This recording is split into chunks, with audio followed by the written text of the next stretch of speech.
तत्वार सूत्र का पाठ करते होंगे। उमा स्वामी महाराज ने तत्वार सूत्र के 10 अध्याय के अंतर्गत प्रथम अध्याय में प्रथम सूत्र रखा है। शायद उस ओर किसी का ध्यान नहीं जाता होगा, हम दिलाना चाहेंगे, क्योंकि ज्ञान की चर्चा तो सर्वत्र होती है, सम्यक दर्शन की भी चर्चा सर्वत्र होती है, और ज्ञान में जो समीचीनता आती है वह भी सम्यक दर्शन के माध्यम से ही आती है। किंतु मात्र सम्यक दर्शन और सम्यक ज्ञान के माध्यम से मोक्ष मार्ग बनता नहीं है। इसलिए मोक्ष मार्ग का स्वरूप प्रतिपादित करते हुए आचार्य उमा स्वामी महाराज सूत्र दे रहे हैं कि सम्यक दर्शन ज्ञान चारित्राणि मोक्ष मार्ग, इस प्रकार का उन्होंने सूत्र दिया है। क्योंकि सम्यक चारित्र जब तक अपने जीवन में नहीं आता तब तक सम्यक दर्शन सम्यक ज्ञान तो प्राप्त आप लोग कर रहे हैं, बल्कि सम्यक की उत्पत्ति चारों गति में बताई है। किंतु चारित्र को अंगीकार करने के लिए जो उपयुक्त गति है तो वह एकमात्र मनुष्य गति ही है। मुख्य रूप से गौण रूप से तिर्यंच गति में भी अनुव्रत का पालन करने के लिए वह पर्याय प्राप्त होती है, किंतु पूर्ण रूप से सकल संयम का पालन करने के लिए तिर्यंच गति में भी वह परिणाम संभव नहीं हो सकते। और आप लोग मनुष्य जीवन को प्राप्त करके भगवान के चरणों में बैठ करके आराधना करने का अवसर आप लोगों को मिला है। और ये जितने भी क्षुल्लकगण यहाँ पर बैठे हैं उनकी भावना काफ़ी समय से रही है, बल्कि किसी न किसी दिन वह अपने भावों को मेरे सामने रखते ही रहते हैं। और नए सिरे से जो ब्रह्मचर्य व्रत अंगीकार करके संग में आए हैं उन लोगों की भी तीव्र उत्कंठा है कि महाराज हमारा भी कल्याण जल्दी से जल्दी हो। किंतु कल्याण जो होता है वह जल्दी नहीं होता है, विधिवत ही कल्याण हो सकता है और होता है। समीचीन चारित्र के बिना कल्याण संभव नहीं है। और वह जो भावात्मक जो चारित्र है उसको प्राप्त करने के लिए उसके लिए आधारभूत जो द्रव्यलिंग है उसको आचार्यों ने रखा है। और एक जनलिंग हुआ करता है जिसको तीर्थंकरों ने भी अपने जीवन में अंगीकार किया था, और उस जनलिंग के आधार से ही भावलिंग अपने जीवन में आता है, जिसको संयम बोलते भाव संयम, और उसके माध्यम से ही वह मोक्ष मार्ग बनता है। और उस भाव संयम के माध्यम से अथवा भावलिंग के माध्यम से ही केवल ज्ञान का लाभ हुआ करता है।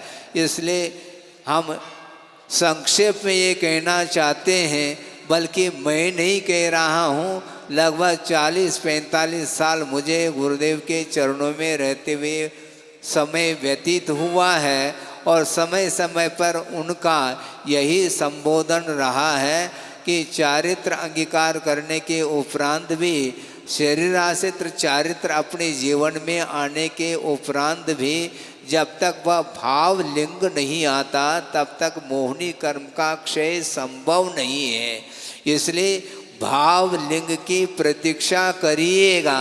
हम ये नहीं कहना चाहते कि आपके पास भाव संयम नहीं है।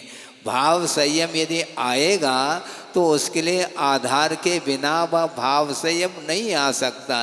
इसलिए भगवान बड़े बाबा के चरणों में बैठ कर के उनके सामने भी मैं प्रार्थना करता हूँ, और परोक्ष रूप से गुरुदेव को याद करते हुए यह पवित्र भावना रखता हूँ कि जल्दी से जल्दी आप सब लोगों के जीवन में महाव्रत प्राप्त हो, और उस महाव्रत का निर्दोष पालन करते हुए हम लक्ष्य तक पहुंच सके, ये हम आप सबके तरफ से भगवान के प्रति और गुरु के चरणों में भी हम प्रार्थना कर रहे हैं।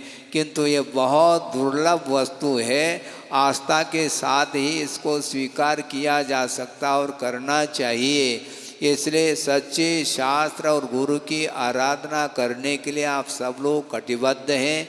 निरंतर अपने लिए हुए व्रतों को निर्दोष पालन करने के लिए निरंतर ध्यान जाना चाहिए।